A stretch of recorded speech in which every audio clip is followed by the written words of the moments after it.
آپ سن رہے ہیں کانورزیشن ود پرویز ملک. تو ایک جو سوال بطیرے بار آیا ہے کہ بھائی یہ 19 لوگ جس میں ڈونلڈ ٹرمپ بھی شامل ہیں، ان کا انڈیکٹمنٹ ہو گیا، ان کے مک شاٹ کھنچ گئے، ان کی بیل ہو گئی، $2 لاکھ کی ڈونلڈ ٹرمپ کی بیل ہوئی، $1.5 لاکھ کی جو ہے وہ روڈی جولیانی کی ہوئی.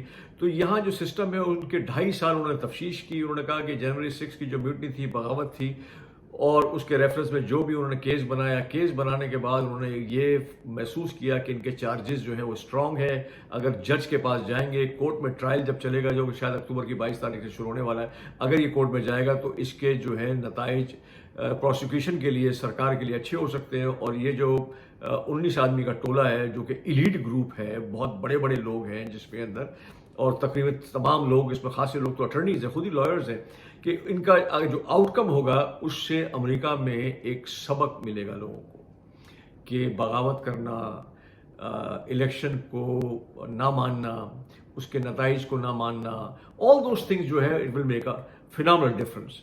تو اب اس ریفرنس میں یہ جو مقدمہ چلے گا، اس میں ایک اور چیز ہے جو آپ سے میں شیئر کرنا چاہتا ہوں. امریکہ میں دنیا انویسٹ کرتی ہے، امریکہ میں پراپرٹی میں انویسٹ کرتی ہے، امریکہ میں لوگ امیگریشن لیتے ہیں، امریکہ میں لوگ تعلیم حاصل کرنے آتے ہیں. تو یہ تمام جو انڈسٹری ہے، انوویشنز ہے، ٹیکنالوجی ہے، بڑی بڑی کمپنیاں موجود ہیں یہاں پہ، بڑے بڑے گلوبل کام کاج ہوتے ہیں، رائٹ. تو اس میں ابھی آپ نے دیکھا ہوگا لیٹلی امریکہ کی ریٹنگ کم کر دی گئی تھی.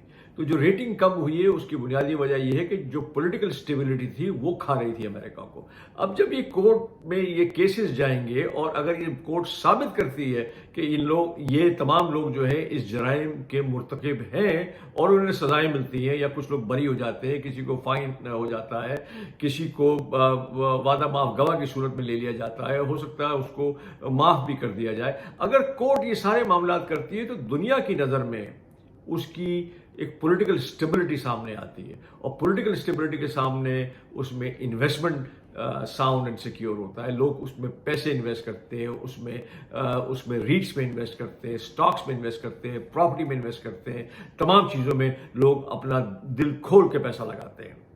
اور آپ نے دیکھا ہوگا پچھلے 2-3 سالوں میں انفلیشن کنٹرول میں ہے، تمام چیزیں جو ہے رائٹ ہیں، اس وقت رائٹ آن دا فوکس ہے.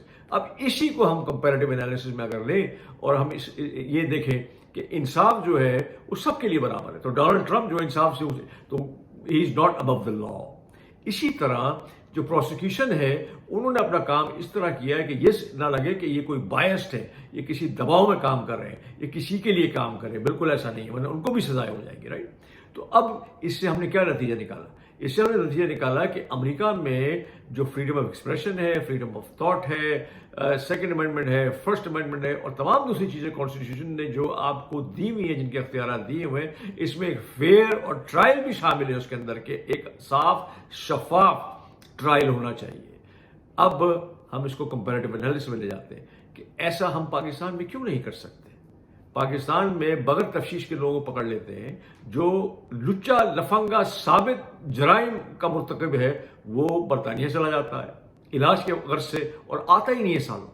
جو آدمی وہاں ریفارم لانا چاہتا ہے، پروگریسو کام کرنا چاہتا ہے، آپ اس کو 140 وارداتوں میں اس کو جیل میں بند کر دیتے ہیں. تو اس طرح تو دنیا نہیں چلتی نا. آپ کو دنیا بھی دیکھ رہی ہے. آپ یاد کریں، آپ کے پاس انویسٹمنٹ نہیں آتا ہے، آپ کے پاس لوگ نہیں آتے، آپ کے پاس ٹیکنالوجی نہیں آتی، آپ کے پاس بہت ساری چیزیں جو نہیں ہوتی ہوں. تو یہ کیسے ممکن ہوگی؟ آپ سن رہے ہیں کانورسیشن ود پرویز ملک، اور اس پروگرام کو سبسکرائب ضرور کریں، اس کو لائک کریں، اور اپنے ریویوز دیں. ریویوز صاف ستھرے دیں. انشاءاللہ باتوں کا سلسلہ جاری اور ساری رہے گا.